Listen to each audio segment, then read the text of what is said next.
I hope you can hear me okay. Can we start with a prayer?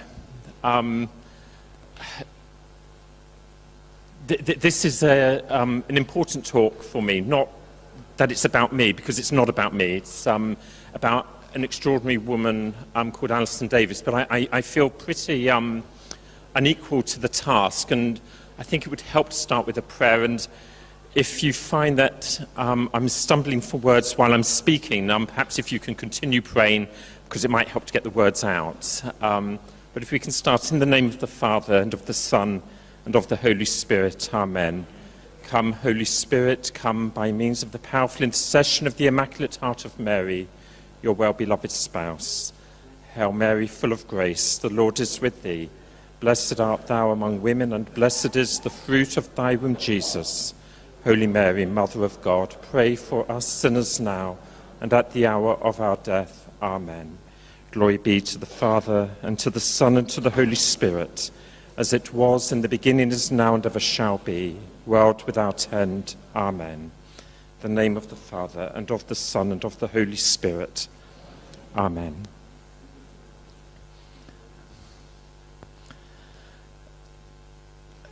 When I was in my teens, I learnt a very important lesson. Never compliment a priest on his sermon. When I was younger, I found listening to sermons very difficult. And one day I went to Mass, and there was an American priest. I'm from England, as you'll have guessed from the accent. And this American priest was very dynamic, incredibly inspiring. My ears pricked up, and for the first time ever, I listened to what he had to say, and it set me on fire. And as I left, I thanked him for the sermon. And he said to me, "Well, what part did you particularly like?"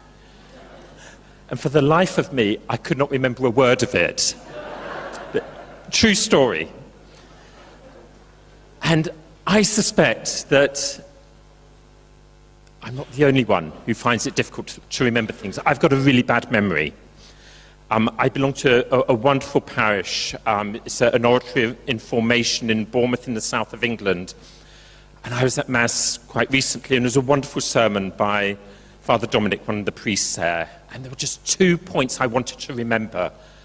And I was trying hard throughout the sermon, and by the end of it, I couldn't remember. After Mass, I couldn't remember.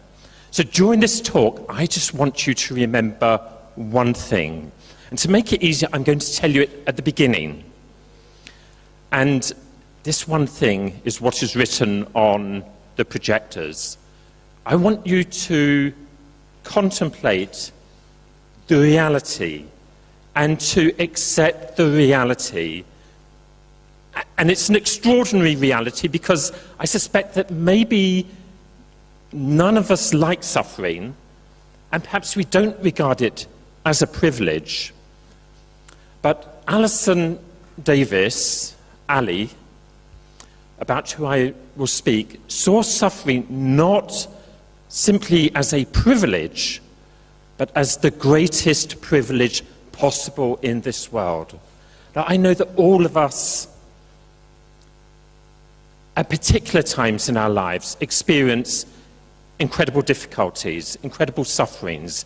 Even on a daily basis, if we are truly trying to live our Christian lives, we will find difficulties. Jesus said, "Take up your cross daily and follow me." Now, Jesus wasn't a liar. He wouldn't have told us to take up our cross daily if we did not have a daily cross to pick up. And I don't like suffering. Anyone who knows me will be aware that I'm a wimp. I do not like suffering. I suspect none of us do like suffering, but it doesn't matter whether we like it or not. To know and recognize that suffering is not only a privilege, but the greatest privilege possible in this world, is an awesome reality. And once we know it, it changes our sufferings. Now, I've told you my whole talk. You do not need to remember another word of what I'm going to say today. I'm making this easy for you. It's a Sunday morning. I know you've got enough on your minds, you've had a hard weekend, you can relax. But what I'm going to do now is tell, for the first time, the extraordinary story of Alison Davis. This is the first time I've spoken about her in this way publicly. During her life, I never spoke to anybody about these things. After she died in 2013, I spoke privately with a number of people and have told her. But I think it's important that I'm saying this to you at this conference, because it was in Auckland at an FLI conference in 2009 that Ali, for the first time in fact, publicly spoke about her faith as part of a talk that she gave. And she said the words that are the focus of this talk, about suffering being the greatest privilege possible in this world. And although many people were inspired by what she said, I suspect that those words, like so many others, just brushed over everybody, and so that they weren't fully taken on board.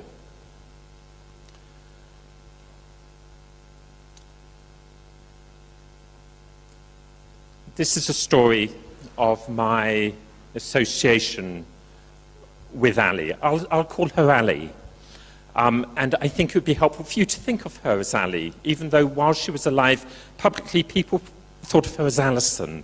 But Ali was the name she was known in childhood. It was the name her family and some close friends called her. And it struck me in her final weeks and days, when she was introduced to people at home when she was dying, when there were hospice nurses and doctors that would come to the house, she always introduced herself as she never had before as Ali. And I think we should know her as Ali. I got to know her in 1988. She became a Catholic in 1991. And I was convinced, before she became a Catholic, assuming that she would become a Catholic, which she did, but before she became a Catholic, I was convinced that one day she would be canonized a saint. It gives an indication of how extraordinary I understood her story to be, how extraordinary I understood she to be. Is that grammatical? She to be? Her to be? How extraordinary I recognise that she was. Of course, I cannot prejudge what the Church will ultimately rule on this, and I don't intend to be presumptuous on this, but she has an extraordinary story, and I want to share that story today with you. Okay, so the story properly begins in the summer of 1989, July 1989. Our summer, of course, is the opposite of yours, July 1989. But there's a preamble to the story, which begins 18 months earlier in January of 1988.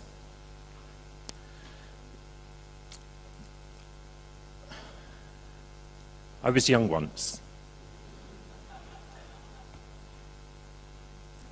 That was a couple of years after 1988. But I got to know Ali in January 1988, when I took a year out from university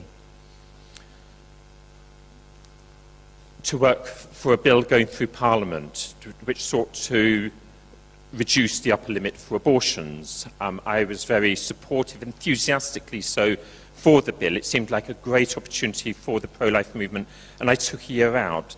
Now, I wouldn't support such a bill, and Ali, who at the time had serious reservations, became adamantly opposed to such legislation. But that's not the point of this story now. I took the time out. I was working in the head office of the Society for the Protection of Unborn Children in England, and because a lot of the issue of late abortions is to do with abortion on grounds of disability, Ali became a very important spokesperson in the bill. Now, Ali had been pro-abortion at one time. She had been an atheist. She was a pro-abortion atheist who changed her mind on abortion in the early 1980s and worked for the Society for the Protection at that time, while still an atheist. And she was an incredibly gifted speaker. To listen to her, it was compelling. She had a brilliant mind, could really crystallize ideas in a way that was memorable, and she had obviously the integrity, speaking as a disabled person. She was born with spina bifida. She used a wheelchair. She could say, as few people were able to say, of how negative and discriminatory abortion was for her and other disabled people. And so I was young, pretty useless at most things, so I was often asked to drive down to Dorset, where she lived, which is about 120 miles from London, and pick her up and take her up to London, maybe to TV or radio studios, or around the country where there were a lot of public meetings. And the first time I met her was just after she had had her 33rd birthday in January of 1988. And I got to know her then and in subsequent journeys, and it was quite a revelation to me. First of all, I'd never met anyone with the sort of physical pain that she had.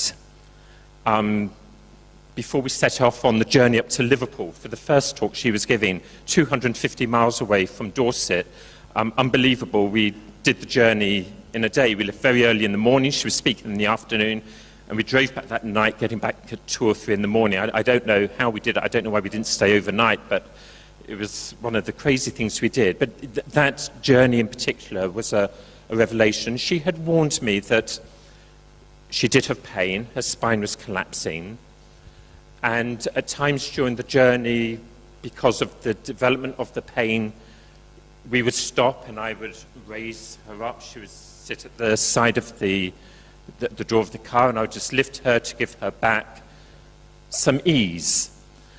But I was aware we would go along, and at times the roads would be rough, and you could see every time you'd go over a bump, the wince that would happen. And as the day went on, there were particular times when the pain was clearly so great. Her spine was twisting, the nerves would trap, and it would get to such a state, obviously I had to be pulling over the side of the road when this would happen, and she would be in such great agony that she would pass out from the pain. And when she came round, she could not see and she could not hear. Now, I experienced this many, many times over the following weeks and months when I was with her. Sometimes it would be for a short period that she couldn't see or hear, maybe just a minute or two. Other times it'd be 20, 30 minutes. At times it happened for hours. She was fearful that she may lose her sight in due course, and she learnt Braille. She could read books in Braille. She taught me how to finger spell, so that in the period before she regained the ability to hear and see, I could communicate with her. But when she came round initially, after the pain, after passing out, it was like her mind was a blank. She wouldn't know anything. She wouldn't quite remember what had happened. So I would first of all finger spell Colin to let her know it was I who was with her. And at this time, she was incredibly childlike. She was childlike anyway. It's an interesting combination. In one way, her mind was brilliant. You know, she could write the most detailed information on stem cell research and speak about it. She knew all the facts and could speak compellingly, but in other ways she was incredibly childlike. And especially when she came round from having passed out. And so I would spell out maybe simple words like D-O-G, dog, and she would smile. And it was beautiful to see. She'd gone through all this pain, and then she'd smile at that. Or C-A-T, cat. And then being mischievous, I'd do Y-A-C-H-T. And she'd go, yacht? Ah, yacht! And then she would say something to me, which I probably better not repeat in this company, because she realized I was being very mischievous. But she was incredibly childlike. The contrast between the pain and how she was afterwards was amazing. But in fact, that's not all there was, because she'd had the pain for a number of years. In the early years, it didn't happen so frequently. When I knew her, it happened maybe once, twice, 3 times perhaps in a day. The most excruciating pain. You know, like if you put your fingers in a door and it was slammed, can you imagine that pain? She would have that on a daily basis, but it was worse than that. 3 or 4 years before I first knew her, she was experiencing this pain. She was in a strange place. She'd been brought there with a friend who'd gone off. She was resting, but she'd had the pain, passed out, couldn't see or hear. And during that period, she was assaulted, viciously assaulted. And I won't go into the details, but some of the things that were done were pretty unspeakable. And every time she had the pain afterwards, her mind went back to that place. Now, I don't know, some of us have had traumatic events happening to them, and it's bad enough when it happens one time. But every time she had that pain, and she passed out, just before passing out, she would go back to the time of this incredibly vicious assault, an assault that took place over a period of time, and yet would be encapsulated in what would appear to be just a few seconds. And for me, it was an education about what we experience when we go to Mass. Because when we go to Mass, in the few moments, a few seconds, that the priest says the prayers of consecration and raises the host, we believe we are present. We know, as Catholics, we are present at the sacramental representation of Christ's sacrifice at Calvary. In those few moments, the totality of Jesus' incarnation, life, passion, death, resurrection, ascension are taking place, with a particular focus on his passion and death, which is why we have the cross.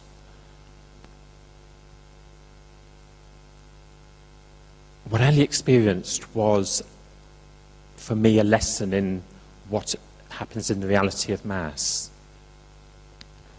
So Ali had the physical pain associated with the assault that she had and the devastation on her mind. I came to understand how she, at times, was not in the best mental state.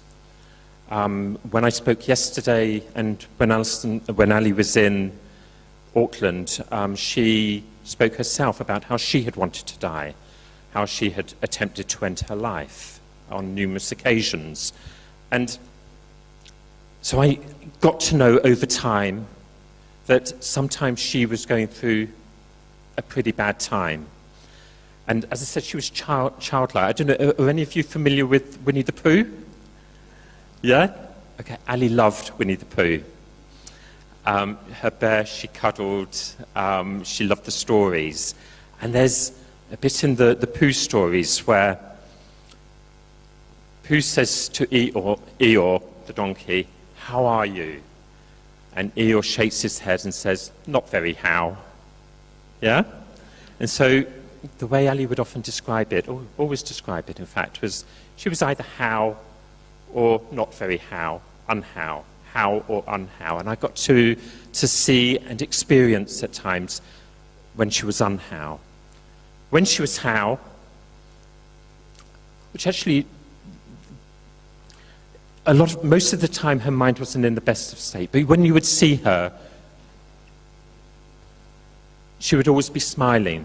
I mean, I've got millions of photos of her, and you see all the photos of her, she's always smiling.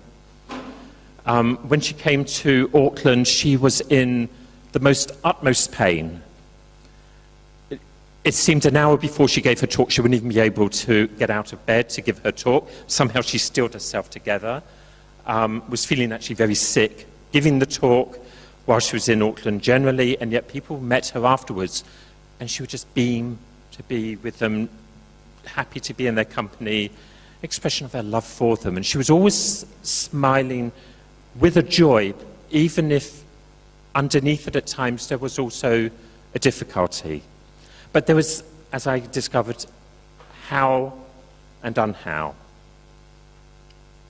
And yet, in spite of the pain, the great physical pain, the great mental pain, and there are other things I could talk about, but I'm aware we have limited time, it was Ali who said, suffering is the greatest privilege possible in this world. There was a third thing that I learnt on my journeys with Ali in those months when I was working with her in 1988. As I said, she was an atheist when she became pro-life. And in some ways she had some kudos from that. Our opposition to abortion is obviously because we recognize the sanctity of life, we recognize God is, human life is created in the image of God. Our faith enlightens us to the value of life, yet publicly opposition to abortion is a matter of reason.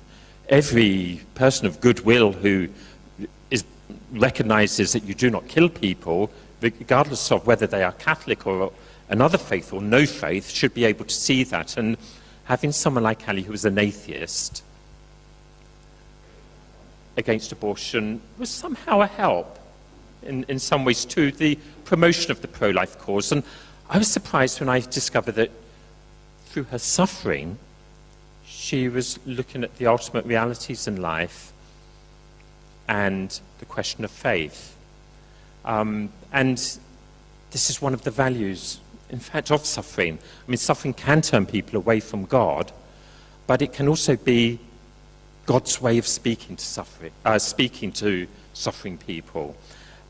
C.S. Lewis said that God whispers to us in our pleasures, he speaks in our conscience, but he shouts in our pain. And he says that pain and suffering is God's megaphone to a deaf world. And it was with Ali, with her physical and her mental suffering. And she said, I won't go into all of the story of her conversion, but she said that she was coming towards Christianity, and I immediately thought, she'll be evangelical Christian, sort of like easygoing, happy-clappy. She was a bit of a hippie, sort of and I was surprised it was Catholicism towards which she was drawn. And the order, the reverence, the truth of Catholicism. But there were problems holding her back. She had been married when she was young, when she was 20, and had got divorced when she was 30. And this was for her a difficulty. She thought it would be a problem becoming a Catholic as a result of being divorced. And she could certainly understand. Today we hear a lot about the question of people who are divorced, remarried. While Ali certainly upheld the teaching of the church on everything, she could certainly understand the pain and difficulty of people in those situations. So these were the three things that I learnt during my period with her. The physical pain, her mental pain, being how or unhow, and the fact that she was interested in Catholicism. And in fact,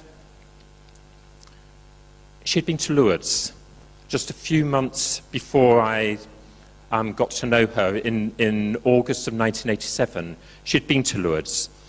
When I first got to know her, she was living in Dorset in the southwest of England, about 120 miles from London. In August, she had moved from somewhere which is about 200 miles away. And there was a lovely priest there, Father John McGrath, who'd been involved with the pro-life group. he'd spoken with Ali about pro-life things, and she'd also asked him some questions about religion, and he'd been very patient with her, and he brought her to Lourdes a few months before she moved to Dorset. And she said to me, while we were travelling, that she would like to go back to Lourdes one day. It made a big impression on her. Now, I was travelling all over the country with her, and I said to her, quite flippantly, I'll drive you there one day. Now, I've got to admit, I didn't believe what I was saying at all. I didn't intend it. Lourdes is 1,000 miles away. There was no possibility of me driving down there. I didn't expect it. But somehow, Ali didn't realize I wasn't being serious. She took me seriously. And after my period working on the bill, which did not succeed, I went back to university, but we kept in touch, and she'd keep asking me, when are we going to Lourdes? And I thought, oh no. And this was not good. And it got so embarrassing that in the end I thought, we've got to go. So we left on the 19th of July, Wednesday, 19th of July, 1989. And this is when the story begins. Sorry, this has been a very long preamble. But I'll try and speed things up a bit. Okay, so we went to Lourdes Wednesday, 9th of July. It took 3 days to travel down to Lourdes, to travel the 1,000 miles. We travelled in Ali's mini car, tiny little car, which if you're going to have any bumps on the road, you're going to feel them in the mini. And she had all the physical difficulties, and everything was as usual as we went down to Lourdes. We didn't have much money. I was a poor student. So we hadn't booked anything in advance. We didn't have the internet where you can pre-book easily. But we found a place, a hotel, each night as we travelled down for Ali to stay in, and not having any money, I had this very thin mattress and a sleeping bag, and I used to sleep out at night, which was actually quite interesting, except when it rained. And I'd quickly get in the Mini and have a cramped night's sleep there. But anyway, it was an interesting journey down to Lourdes. I must admit, I didn't want to go. I didn't want to go for two reasons. One was, I thought it'd be quite difficult.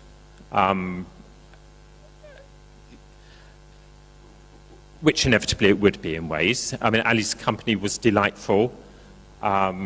She was really interesting, and I got on well with her. But there were difficulties, and a young man to think, well, I would be in her company for nearly 2 weeks. I was thinking it might just be a bit too much for me. Will I get enough space and things like that? And also, to my shame, I didn't actually really want to go to Lourdes. I wasn't really living my faith. I was more proud and arrogant than I am now. I like women and partying and things that students do, which are not exactly consistent with practicing one's faith. And so it had its difficulties for me to go to Lourdes. But we had a journey down to Lourdes, pretty ordinary journey down, and we arrived. And for Ali, it was a very happy arrival. Now, a day or two after being in Lourdes, has anyone here been to Lourdes? Okay, quite a number have. That's good. So Ali would spend a lot of time at prayer in front of the grotto. I would normally sort of withdraw a bit. I probably said some half prayers or whatever, not probably just aware that I should be a better person than I was. And I'd withdraw, and she was really deep in prayer while there. And after a day or two, she said to me that she had seen Our Lady while there, saw her in the grotto, and that there had been times in the previous years when she had seen Our Lady, a few times externally, and other times in her mind, and that when she prayed the rosary, Our Lady taught her things. Now,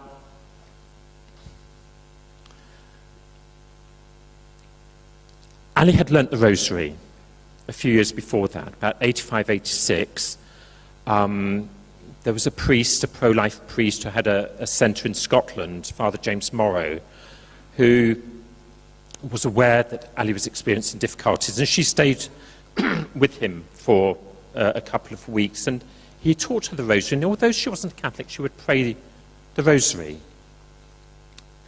I wasn't aware how often she prayed the rosary. I'd known her, as you know, by this stage for about 18 months, and wasn't really aware of it. And I got to admit, when people say Jesus taught them certain things and they've had visions,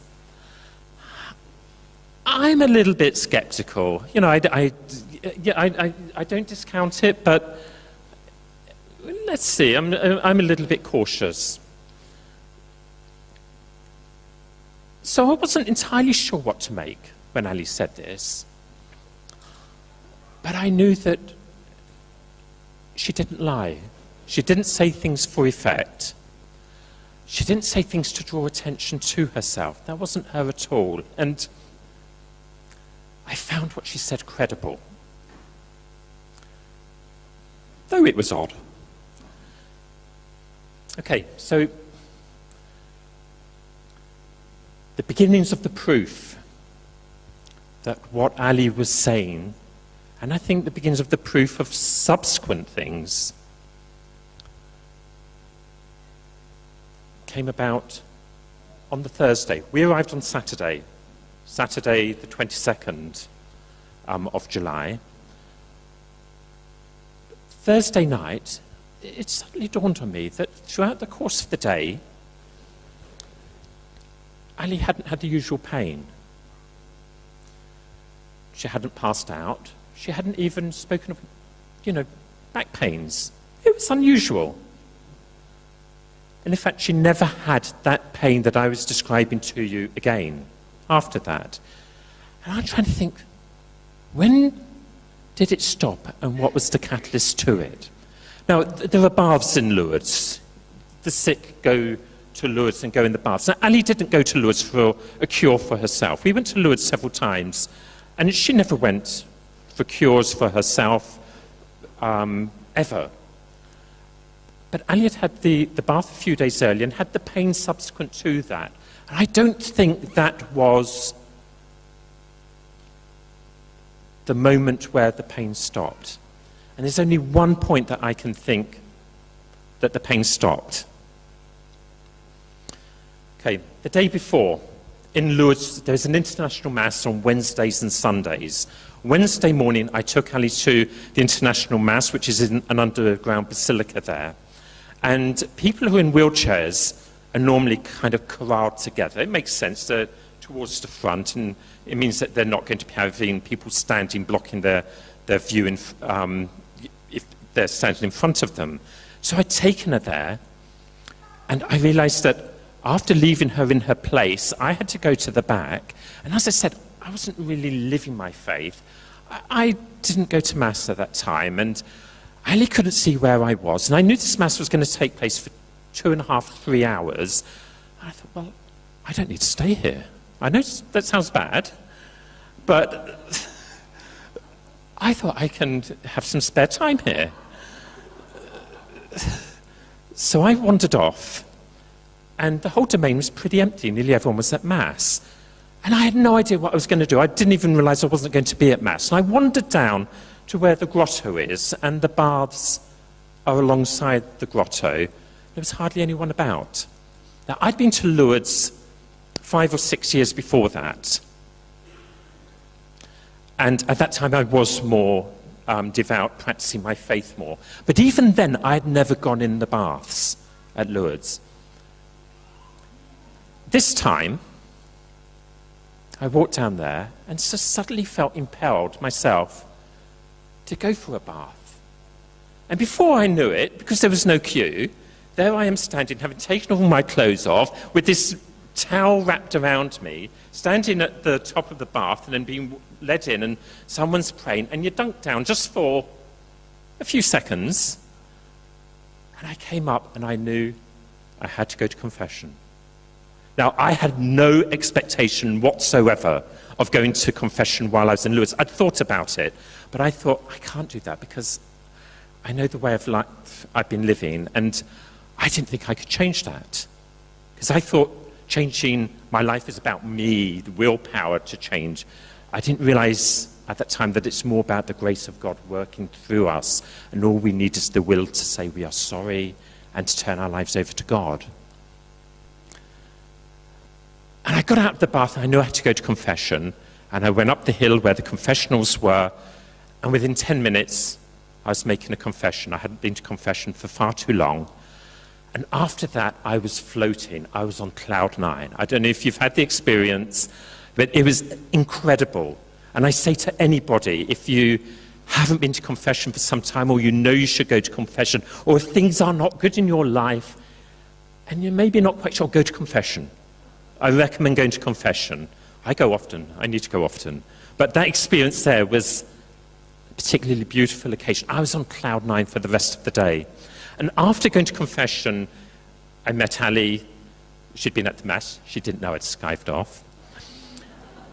And we had decided that afternoon that we were going to go over in the Pyrenees into Spain, just have a little trip. It's beautiful. And for me, it was one of the best days of my life. It's hard to describe just how lovely and beautiful it was to be able to have a clean soul.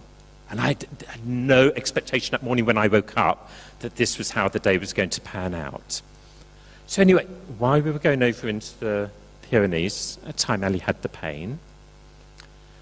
And then later on in the day, I said to her, "You asked me a question a few days ago." She had asked me a question. She had asked me, "What is offering up suffering?" And I couldn't answer. I'd heard of offering up suffering. There was some distant remembrance of it. But when she had asked me a few days earlier, I could not answer. And now, my answer wasn't very good, but I said to her, our sufferings can have a value. We can offer them up to God as a prayer. And we were driving along, and I was conscious that she was actually pretty quiet. And I thought she was probably praying, reflecting on what I'd said. And having been over in the Pyrenees into Spain, we came back to Lourdes. We were staying just outside Lourdes, but we went to the sanctuary. We got there quite late in the evening, but she wanted to spend time at the grotto before going to her hotel. And she was a long time at the grotto in front of Our Lady praying. And I'm convinced it was there that she offered up her sufferings to God. All of the sufferings which in the past she had not understood had a value or a purpose. And through the hands of Our Lady offered to Jesus, God accepted those sufferings.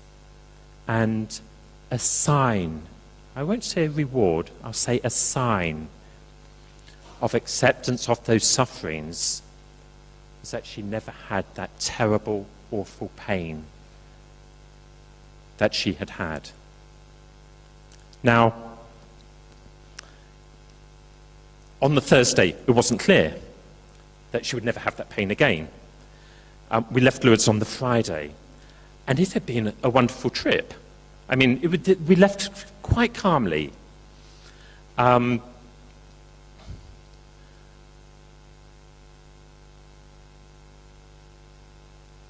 It seemed as if everything had gone well. It had been a good trip. Certainly it had been a good trip for me. Ali was peaceful when we left. But no sooner had we left Lourdes, 20, 30 minutes later, then she started getting very, if you remember the word, unhow. Her mind seemed to spiral to a dark place. And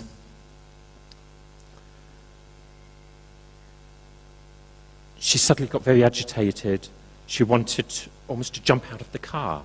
We were driving along. It's worrying if you're driving along, someone wants to jump out of the car, not to be recommended. And I pulled over, and it was parked by a tree, and she just wanted to get out. And Ali had scars on her wrists from where she had tried to end her life. And she was scratching at the scars, and she wanted to end her life. She was in a really black place. And I didn't know what to do. I was pretty much aghast, to be honest, after this lovely trip to Lourdes when everything had been going so well. How could this be happening now? And we'd taken Lourdes water back with us, big bottles of Lourdes water, and all I could think was, like, get this water, and I threw it over her, and suddenly she swooned. I mean, come on, if you're not sure what to do, just get the holy water, throw it over them, yeah? So she swooned and passed out. And when she came around, although she hadn't had the pain as she used to have, she was in the same sort of childlike state. She could see and hear. There wasn't that reaction, but she was like a child. And you can tell she was like a child by the eyes. You know, it's like there's something about a child of 7, the innocence and purity of a child. And her eyes were like that, as they were on other occasions subsequently. And when she came round, she was fine. She was all right. And it was at that moment, as we drove on, we prayed, she taught me the rosary. Now, I was 23 years of age at that time. I did not know the rosary. I'd heard it said occasionally from time to time. I didn't know what the mysteries were. I might have been able to stab a guess at some of them. I'd never prayed the rosary. Funnily enough, I brought my rosary with me. I don't know why, to Lourdes. I'd had one, probably had it years. It must have been taken with me. I don't know why. And Ali taught me it. She wasn't a Catholic. She taught me the rosary. We prayed the rosary. And she got settled into a hotel, and things were good. The next day, we had quite a long journey ahead. We had another 3-day journey back to England, and we had decided we were going to make our way via Nevers, which is where St. Bernadette lived in the convent and where her body is. And before, driving along, I was conscious every bump. Ali would wince, you know, when there was difficulty. We're in this Mini, there's no suspension whatsoever. When we were driving along, Ali had never, ever slept, not even dozed off for a few moments. And yet, as we were driving along, shortly after we began, it was as if she was asleep. And I put my foot down, make more progress. I remember one occasion, we hit this terrible rut in the road. Ali's body jumped up, and yet there was no pain. She was still asleep. And she said afterwards, she was like that for hours. And she said afterwards she was at the grotto with Our Lady.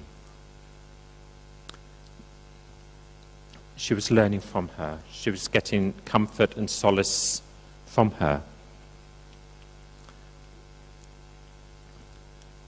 It was strange. And there were a lot of strange things that happened on the journey and after we got home. We got home, the first few days were one of great joy, actually. The horrible experience on the Friday where she wanted to die, that had passed. We prayed the rosary together. And she would tell me that Our Lady was teaching her things. Now, either she had a very vivid imagination, or she was telling lies, or she was telling the truth. But everything I knew about her was that she didn't say things for effect. And remember, none of this was ever said in her life. None of this was said for any sort of publicity. It was never known while she was alive. Or it was true. And we would pray the rosary, and afterwards she would invoke particular saints that she said was praying the rosary with her. I remember on one occasion, many of the saints be like St. Therese or St. Augustine, and on one occasion she invoked St. Willibrord. And then she said afterwards, who's he? I mean, I had no idea who he was. You know, it took me a while to look him up, and he was a 7th, 8th century saint. And so what I'm saying is there was this communing with Our Lady and the saints, as she said, But you think, okay, is she making this up? She had no books about Catholicism in the house. Sometimes she would ask me a question. She'd ask a question, say, about the Mass, and I would give a really pathetic answer based on some half-knowledge. And she would give a reply with beautiful clarity and precision. And we hear in the Acts of the Apostles, how the hearts of the disciples burnt, not when they heard the words of Jesus walking along the road to Emmaus, even though they did not recognize him. And it was like that. So I had expected to go back to university. I was a student at the time. And somehow I felt that I was being called to stay with Ali at the time. So I thought, how am I going to deal with my parents on this? How am I going to say, Mum, Dad, do you think I should not go back to university? Because I knew what answer they would give. So I made it a fait accompli. I went to Sheffield in the north of England where I was studying, took all my things, and on the way back to Ali's in Dorset, I called in my parents and say, by the way, Mum and Dad, I'm going to live in Dorset, I'm not going back to Sheffield, so they couldn't argue with me. But I was away for a couple of days while I was sorting this out, and I was in touch with Ali by phone. And while I was away, she said Our Lady was teaching her certain things. She'd been saying this in the weeks before that. This is early September now, so we'd been back, we got back 31st of July, we'd had all of August, many things had happened, in fact during that month of August, which was a pretty good month in many ways. We'd be praying, she would often lie in her bed, and at times she would be in pain while praying, especially the sorrowful mysteries, and she would say she had the pains in her hands, in her side, on her head. So although she didn't have the former pain, the excruciating back pain which would lead her to passing out, she would still have physical pain. But now that she knew it had a purpose and a value, she was smiling. She was delighted to have as much physical pain as possible. It was a joy for her to suffer because she knew she could offer it up. So there were strange things, remarkable things like that happening. When we would pray the glorious mysteries before the mystery, the descent of the Holy Spirit, she would say things which were unintelligible. I don't know what language she was speaking. Maybe it was gibberish, but I don't think it was. And the reason I don't think it was because when we pray the joyful mysteries, very often, just before the mystery of the Nativity, she would say, with her eyes bright and alive, Gaudete, gaudete, Jesus Christus natus de Maria Virgine, gaudete, gaudete, gaudete, Jesus Christus natus de Maria Virgine, gaudete. Now, I didn't know what that meant. I recorded it, and eventually worked out what the words were. Rejoice, rejoice, Jesus Christ is born of the Virgin Mary, rejoice. Rejoice, rejoice. Jesus Christ is born of the Virgin Mary, rejoice. Ali didn't know Latin. But I've got to think even to say those words now. The words weren't said with thought.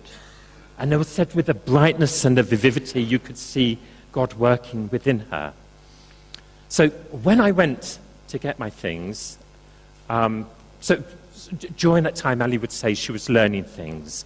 And at times I would say, I would try to write them down myself, or I would say to her eventually, could you write it down for me as a letter? Which she did. And she always started, Dear Colin, while we were praying, she would say what she'd learnt, and then she would always end up, love from Ali and Pooh. Pooh was her bear, and she always wrote it P-O-O and a backward H. It was a childlikeness and a simplicity. So while we were away,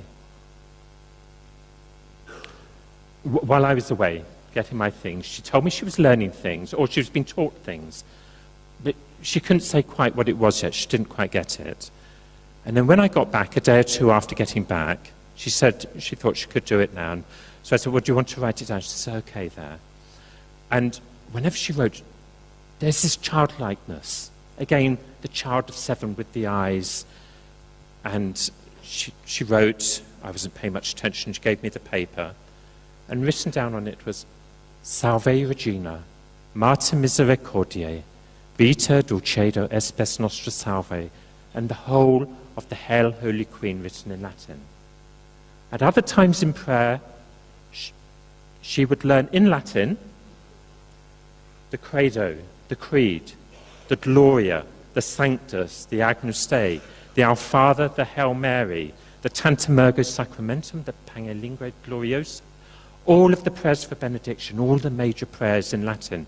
And for me, this was a sign, a proof that God was working through her in an extraordinary way. This is just the beginning of the story of Ali. I could talk for hours about Ali. I'm not going to talk about her for hours because I know that other people have to speak. But her life, I think, teaches us 3 things. The first, the things she learnt was no new revelation. She did not learn so-called secrets which are important for our day. What she learnt was the truth of the Catholic faith. The truth in its totality, that the Church is the repository of truth. What the Church teaches is true. She died on a Tuesday. She had an extraordinary death, which I won't describe now, but 3 days before she died, she had a period of lucidity, which she hadn't had for several days. And at one point I said to her, do you accept all that the Catholic Church teaches? And she said, yes. Is there anything, I asked, that the Catholic Church teaches that you do not accept? And she said, no. The Catholic Church is the repository of truth. We have so much through the teachings of the Church and through the sacraments of the Church. It is such a great gift to us. And throughout the rest of her life, she worked. She became a Catholic, as I said, in 1991.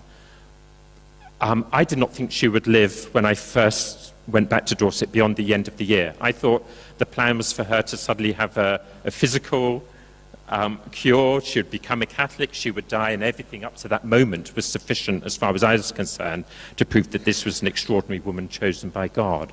But even in the 22 and a half years after she became a Catholic, she lived extraordinarily with such profound understanding and respect for the infinite value of human life from conception to natural death. And in particular, she knew as somebody who had wanted to die, for whom life was so unbearable she had tried to end her own life, for someone who experienced the most excruciating pain, physical, mental, emotional, and actually subsequently, which I haven't spoken about today, deep spiritual pain. There was a long period where it seemed to her that God had forsaken her, where Our Lady had abandoned her. There was deep pain for the rest of her life. And yet she could say, as she did when she came to Auckland in 2009, the only thing I want you to remember from this talk, that suffering is the greatest privilege possible in this world. She said, is that up there? She said in Auckland, can you bring it up so it doesn't?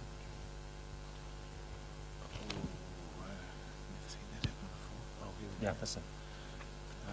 From Yeah, class that's 5. Oh, sorry, I don't bring it up. She said, I learned that my suffering, all suffering, has a purpose, and that uniting my sufferings with those of Christ on the cross and offering them up to our Father in heaven is both a way of showing my love for Jesus and the most powerful prayer I can offer for other suffering people. I know too that my suffering is a share in the suffering of the Son of God himself, surely the greatest privilege possible in this world. Now, when I said suffering is the greatest privilege possible in this world, that's incomplete. It's suffering with Christ that is the greatest privilege possible in this world.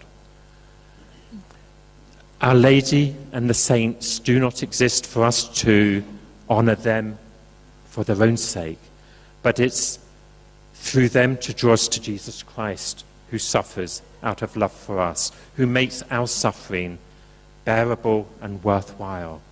And for those who are suffering, he says, shoulder my yoke and learn from me, for I am meek and humble of heart.